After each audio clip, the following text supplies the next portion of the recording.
कठुआ में आतंकी हमला होता है और उस आतंकी हमले में हमारे 5 जवान शहीद हो जाते हैं। ये भारत जो है ना, मुझे लगता है पिछले 20-30 साल से हम इस तरह की खबरों को पढ़ने बताने के आदी हो चुके हैं कि आतंकी हमला होता है और हमारे जवान शहीद होते हैं। ऐसा लगता है जैसे इस देश की जो सैन्य तंत्र है या डिफेंस है उसका एक हिस्सा हो गया है और हम बस खबर बता पाते हैं कि हमारे जवान शहीद हुए और ये एक प्रोसेस का जैसे हिस्सा हो गया है और हम कुछ कर पाते हैं या नहीं पाते हैं वो सेना के स्तर की बात है। लेकिन हर बार ये देश जवाब ज़रूर मांगता है इस देश के सैन्य तंत्र से और इस देश के डिफेंस से, इस देश की सरकार से कि हम हमारे जवानों को बचा क्यों नहीं पाते। आखिर हमारे जवान बिना लड़े कैसे शहीद हो रहे हैं। पाकिस्तान ने हमारे खिलाफ एक ऐसा युद्ध, अघोषित युद्ध छेड़ रखा है कि जिसमें हमारे जवानों को थोड़े थोड़े समय के बाद अपनी जान गंवानी पड़ती है और भारत क्या कुछ नहीं कर पाता है और उचित हम जवाब नहीं दे पाते हैं पाकिस्तान को। और कहानी यही है पूरी की पूरी। अब देखिए कि हमारे जवान जा रहे थे, मूवमेंट था सेना का और हमारे जवान जा रहे थे, पहाड़ी के ऊपर से अचानक हमला होता है। यहाँ झाड़ियों में छिपे हुए आतंकी हमला करते हैं कॉन्वॉय पर। पहले ग्रेनेड फेंका जाता है और उसके बाद फायरिंग खोली जाती है। अचानक हुए हमले में हमारे 5 जवान शहीद हो जाते हैं। सेना जवाब देती है उस समय, लेकिन तब तक हमारे 5 जवान जो हैं घायल भी होते हैं और 5 जवान शहीद भी हो जाते हैं। ये शहादत की खबरें, शहादत के किस्से ये देश और नहीं सुनना चाहता है, ना हम एज अ न्यूज़ एंकर या एज अ न्यूज़ रिपोर्टर बताना चाहते हैं। इस तरह की इतनी सारी खबरें पिछले कई सालों से ये देश और इस देश का मीडिया बता बता कर थक गया है, लेकिन इसका कोई अंत नहीं आ रहा है। कोई तो पॉइंट होगा जहां पर ये सब चीज़ें जाकर रुक जाएंगी या ख़त्म हो जाएंगी। पाकिस्तान हमारा पड़ोसी देश है और वो हमें दुश्मन ही मानता है और वो गाहे बगाहे युद्ध नहीं कह के वो सीमा पर हमारी सेना से आमने सामने की लड़ाई लड़ सकने की हैसियत में नहीं है। भूखे मर रहा है, खाने को अनाज नहीं है, लेकिन वो अपनी हरकतों से बाज नहीं आ रहा है। हमारे देश में, हमारी सीमा के अंदर हमारे सैन्य बलों को लगातार ऐसे ही निशाना बनाया जा रहा है। 9 जून की तारीख याद करिए, जिस दिन प्रधानमंत्री नरेंद्र मोदी दिल्ली में शपथ ले रहे थे, उसी दिन वैष्णो देवी के तीर्थयात्रियों पर हमला होता है और उसमें कई सारे तीर्थयात्री अपनी जान गंवाते हैं। और जब प्रधानमंत्री नरेंद्र मोदी रशिया में हैं, तब कठुआ में ये आतंकी हमला होता है और इसमें हमारे 5 जवान शहीद हो जाते हैं। अब सवाल है कि ये जो लगातार इस देश को हम जैसे न जाने कितने न्यूज़ रिपोर्टर्स, मीडिया वाले लगातार सालों से शहादत की जो खबरें दे रहे हैं, हम सब चाहते हैं कि इस खबरों पर रोक लगे। क्या ये रोक पाना मुनासिब है या ऐसा संभव है? क्या हो सकता है? क्योंकि किया गया है। जैसे 370 धारा पर लगाम लगाई गई, वहाँ पर हटाया गया कश्मीर से, कश्मीर के अंदर आतंकी वारदातों में कमी आई।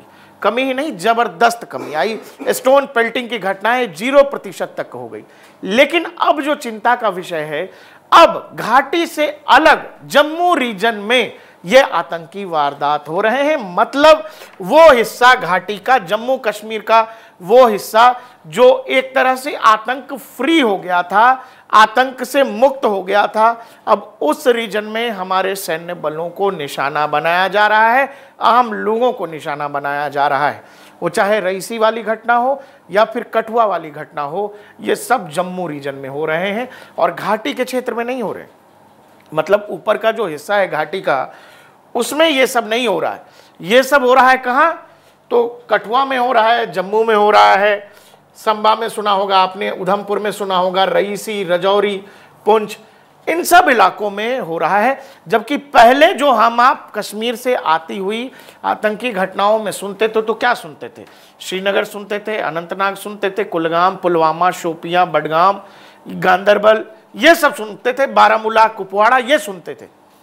लेकिन अभी एकदम से पैटर्न चेंज हुआ है और उस पैटर्न में जम्मू के हिस्से को, मतलब जम्मू जो एक ये जो कठुआ, जम्मू आप ऐसे आएंगे, ये रहा कठुआ। यहाँ पर आप देखो बिल्कुल जम्मू के बिल्कुल नीचे का इलाका और जैसे ऊपर ऊपर जाएंगे ये घाटी का इलाका, ये पूरा इंटरनेशनल बॉर्डर है और पीओके जो पाकिस्तान। अब कहानी है कि ये जम्मू के ही हिस्से में क्यों हो रहा है? अब सवाल है कि आतंकियों ने या पाकिस्तान ने वो क्षेत्र जम्मू कश्मीर का जो आमतौर पे आतंक मुक्त हो गया था, उन इलाकों में ऐसा क्यों कर पा रहे हैं? वो कर इसीलिए पा रहे हैं क्योंकि जब भारतीय सेना ने इन इलाकों को आतंक मुक्त कर दिया, जब टूरिस्ट वहां खूब आने जाने लगे, वहां आतंकी वारदात बिल्कुल नगण्य हो गए, खत्म हो गए। तो वहां से आपको पता होगा, जब चीन बॉर्डर पर लद्दाख रीजन में जब टेंशन बढ़ा तो वहां से बहुत सारी आर्मी के यूनिट्स, बटालियंस वहां से मूव किए गए। तो एक तरह से जो मिलिट्री की वहां पर प्रेजेंस है इन इलाकों में, वो कश्मीर के बाकी इलाकों से कम होने लगी, क्योंकि यहाँ बहुत चीज था नहीं। यही होता है मिलिट्री का काम, तो यही है कि भाई जिन इलाकों में भय है, जिन इलाकों में आतंक है, उनको न्यूट्रलाइज करना, और फिर वो उन जगहों पर जाते हैं जहां जरूरत होती है। अब चूंकि ये इलाके मुक्त हो गए थे, अब यहां पर नए तरीके से आतंकी वारदातों को अंजाम दिया जा रहा है, सिवाय इसके कि जो कश्मीर के ऊपरी इलाके हैं उनके। तो अब इनका इलाज क्या है? तो इलाज तो भैया वही है, क्योंकि ये शहादत की खबरें और शहीद बता करके जो हम लोगों की आदत हो गई है, इस देश की आदत हो गई, भाई कभी तो छोड़ेंगे ना। तो हालात तो वही करने होंगे। वो एक सर्जिकल स्ट्राइक, एक एयर स्ट्राइक से पाकिस्तान मान रहा है, और कब तक आप इस डर में जीते रहेंगे कि हमने ये कर दिया तो मामला बड़ा एस्केलेट हो जाएगा? एस्केलेट तो है ही। हम ऐसा क्या कर रहे हैं कि हमारी सीमा के अंदर, हमारे हिस्से में, हमारे देश के अंदर हमारे जवान बगैर कुछ किए शहीद हो रहे हैं। सीमा पर लड़ के शहीद होते वो बात अलग, लेकिन ये वो जवान हैं जिनको लड़ने तक का मौका नहीं मिलता है, जिनको अपने साथ अपना हथियार उठाने तक का मौका नहीं देते हैं ये आतंकी। और इन आतंकियों और ऐसे देश के लिए हम ये सोच रहे हैं कि मामला एस्केलेट हो जाएगा, दुनिया की बिरादरी क्या कहेगी? आप ये बताइए, इजराइल जो कुछ गाजा में कर रहा है, लोग इजराइल की मुखालफत करते हैं, गाली देते हैं इजराइल को, लेकिन इजराइल जो कुछ गाजा में कर रहा है, क्यों कर रहा है? इजराइल भी इसीलिए कर रहा है क्योंकि उसने भी सालों तक अपने जवानों की शहादत की खबरें ही पढ़ी हैं। इजराइल अब वो शहादत की खबरें नहीं पढ़ना चाहता। कम से कम गाजा में जो कुछ इजराइल कर रहा है, उसके बाद इजराइल अपने लिए, अपने देश के नागरिकों के लिए, इजराइल के लिए अगले 20 से 25 साल कम से कम उतनी शांति तो खरीद सकता है। उतने एक जनरेशन के लिए वो शांति जरूर उस इलाके में व्याप्त कर सकता है इजराइल, और इसीलिए इजराइल इस मौके को जाया नहीं जाने दे सकता है। उसने गाजा को सपाट कर दिया है। दुनिया की ताकतें कह रही हैं अरे 20 लाख लोग हैं, 25 लाख लोग हैं, इजराइल लेकिन वो रिस्क ले रहा है। आपको अपने जनरेशन्स को बचाना है, कश्मीर को बचाना है, अपने सैनिकों को बचाना है, तो इन आतंकियों को वहीं मारना है जहां से ये आ रहे हैं। इनको वहीं न्यूट्रलाइज करना होगा, वहीं खत्म करना होगा जो हिस्से इनको हमारी तरफ भेज रहे हैं। आप इस टेंशन में कब तक रहेंगे कि भाई परमाणु बम है उनके पास, ये है वो है, लड़ाई हो जाएगी? ये बगैर लड़ाई लड़े ये चीज खत्म नहीं हो सकती। आप उनको उनके देश के अंदर जब तक घुसकर नहीं उनका हिसाब करेंगे, ये सब चलता रहेगा। और आप इन दोनों ही डेट्स मैंने आपको बताया, वो चाहे ये जानबूझकर चूज कर रहे हैं, पाकिस्तान जानबूझकर उन तारीखों का चयन कर रहा है जिस दिन देश में कुछ बड़ा हो रहा है कि भाई दिल्ली में नई सरकार शपथ ले रही है, उस दिन कुछ होना चाहिए। प्रधानमंत्री मोदी रूस गए हैं, सबसे अच्छे और सबसे बड़े मित्र के पास गए हैं, उस दिन भारत को चोट पहुंचनी चाहिए। यह बिल्कुल प्री प्लान्ड है और बिल्कुल मोटिव के साथ किया जा रहा है। आप कब तक इसको एस्केलेशन के नाम पर रोक के रखोगे? आप अपने आर्मी के जवानों को लड़ने तक का मौका नहीं दे रहे हो। लड़कर शहीद हुआ जवान तो समझ आता है, बगैर लड़े हमारे जवान जा रहे हैं। और यही इस देश का सबसे बड़ा दर्द है, क्योंकि हमने एज अ मीडिया रिपोर्टर या एंकर उतनी खबरें नहीं पढ़ी कि हमारे जवान आतंकियों से या पाकिस्तान की सीमा पर लड़ते हुए शहीद हो गए। हमने ऐसी खबरें ज़्यादा पढ़ी हैं कि हमारे जवान कहीं कैंप में सो रहे हैं, कहीं मूवमेंट में जा रहे हैं, और अचानक उन पर एम्बुश करके उन पर हमला हो जाता है। वो चाहे देश के अंदर सीआरपीएफ के जवानों पर नक्सली हमला हो या फिर कश्मीर के अंदर इन आतंकियों का हमला हो। तो भारत क्या ये हिसाब बदल सकता है? पूरी दुनिया ने इजराइल पर प्रेशर बनाया हुआ है कि गाजा में आम लोग हैं, बच्चे हैं, महिलाएं हैं, रोक दीजिए।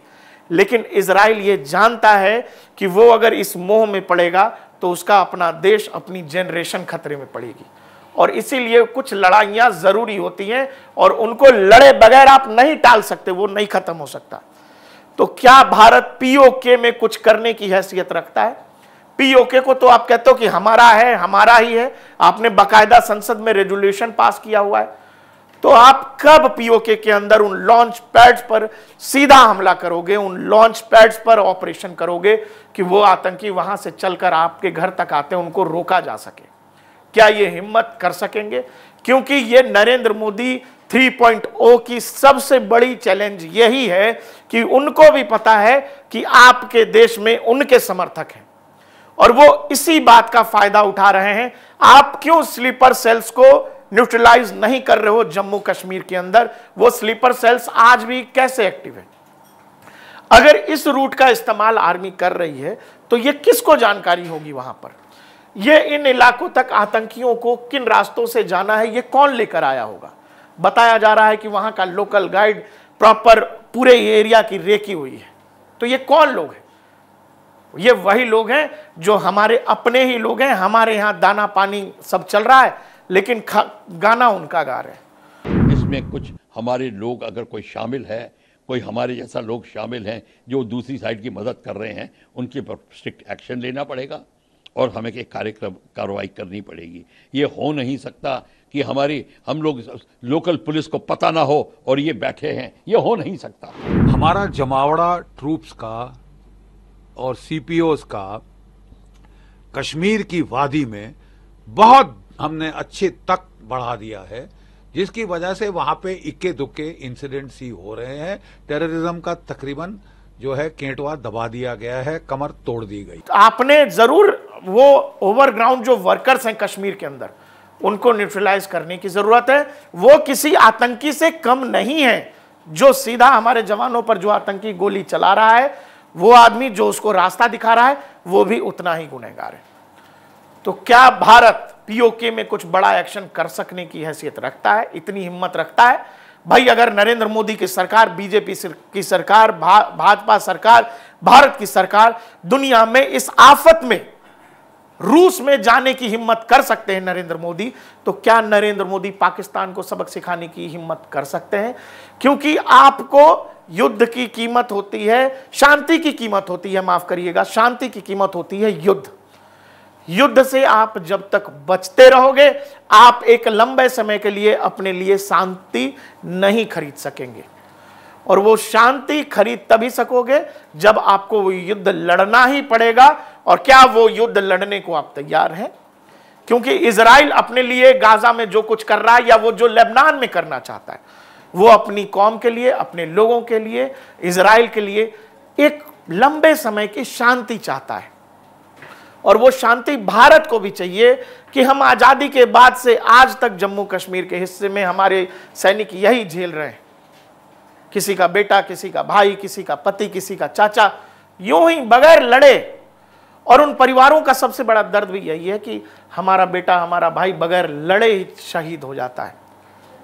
ये कंपनसेशन, ये कहानियां, ये कुछ नहीं होता। हमारे सैनिकों को लड़ने का मौका चाहिए। तो क्या भारत इजराइल से सीखते हुए पीओके के हिस्से में कोई बड़ा ऑपरेशन कर सकता है? हमारे सैनिक यूं ही बसों में चलते हुए, सोते हुए शहीद नहीं होना चाहते। उनको लड़ने का मौका इस देश को देना चाहिए।